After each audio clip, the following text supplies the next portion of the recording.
ನಮಸ್ತೆ, ನನ್ನ ಹೆಸರು ಸನ್ನಿಧಿ ಭಂಡಾರಿ. ನಂದು MSc B.Ed ಕಂಪ್ಲೀಟ್ ಆಗಿದೆ.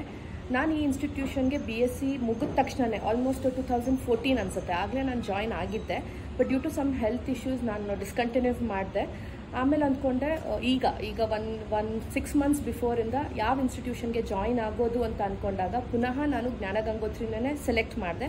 ಯಾಕೆ ಅಂದರೆ ನನಗೆ 2 ಮಂತ್ಸ್ ನಾನೇನು ಅಟೆಂಡ್ ಮಾಡಿದ್ದೆ 2014 ಅದರ ಎಕ್ಸ್ಪೀರಿಯನ್ಸ್ ಮೇಲೆ ಹೌದು ಚೆನ್ನಾಗಿ ಮಾಡ್ತಾರೆ, ಬೇರೆ ಯಾವುದು ಸೆಕೆಂಡ್ ಥಾಟೇ ಬೇಡ ಅಂತ ನಾನು ಜ್ಞಾನ ಗಂಗೋತ್ರಿನ ಜಾಯಿನ್ ಆಗಿದ್ದು, ವಿಜಯನಗರ ಬ್ರಾಂಚು. ಆ್ಯಂಡ್ ಈಗಲೂ ಕೂಡ ನನಗೆ ಯಾವ ರಿಗ್ರೆಟ್ ಇಲ್ಲ, ಯಾಕಂದರೆ ಎಲ್ಲ ಕ್ಲಾಸಸ್ಸು ಅಷ್ಟೇ ಚೆನ್ನಾಗಿ ಮಾಡ್ತಾಯಿದ್ದಾರೆ. ಯಾವ ಕ್ಲಾಸಸ್ ಆದರೂ ಆಗಿರ್ಬೋದು, ಮೇಡ್ ಪಾಲಿಟಿ ಆಗಿರ್ಬೋದು, ಜಾಗ್ರಫಿ ಆಗಿರ್ಬೋದು, ಇಂಗ್ಲೀಷ್ ಮತ್ತು ಹಿಸ್ಟ್ರಿ ಇದೆಲ್ಲನೂ ಕೂಡ ತುಂಬಾ ಚೆನ್ನಾಗಿ ಮಾಡ್ತಾರೆ. ನನಗೆ ಬಯಾಲಜಿ ನಾಲೆಡ್ಜ್ ಸ್ವಲ್ಪ ಇತ್ತು, ಬಟ್ ಪಾಲಿಟಿ ಆಗಿರಲಿ, ಜಾಗ್ರಫಿ ಆಗಿರಲಿ, ಹಿಸ್ಟ್ರಿ ಆಗಿರಲಿ ಇದೆಲ್ಲ ನನಗೆ ಒಂದು ಸ್ವಲ್ಪನೂ ನಾಲೆಡ್ಜ್ ಇರಲಿಲ್ಲ. ಯಾಕೆಂದರೆ ನಾನು ಆಲ್ಮೋಸ್ಟ್ 10th ಲಾಸ್ಟ್ ಅನಿಸುತ್ತೆ ಈ ಸಬ್ಜೆಕ್ಟ್ಸ್ ಎಲ್ಲ ತಿಳ್ಕೊಂಡಿದ್ದು. ಹೇಗೆ ಸ್ಟಾರ್ಟ್ ಮಾಡೋದು ಅಥವಾ ನಿಜವಾಗ್ಲೂ ನಂಗೆ ಅರ್ಥ ಆಗುತ್ತಾ ಅಂತ ಅಂದ್ಕೊಂಡಿದ್ದೆ. ಬಟ್ ಫ್ಯಾಕಲ್ಟೀಸ್ ಎಲ್ಲ ತುಂಬಾ ಎನ್ಕರೇಜ್ ಮಾಡ್ತಾರೆ.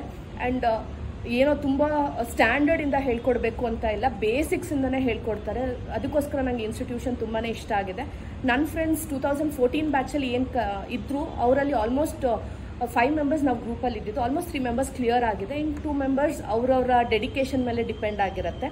ಅದಕ್ಕೋಸ್ಕರನೇ ನಾನು ರೆಕಮೆಂಡ್ ಮಾಡ್ತೀನಿ ಈ ಇನ್ಸ್ಟಿಟ್ಯೂಷನ್ನ.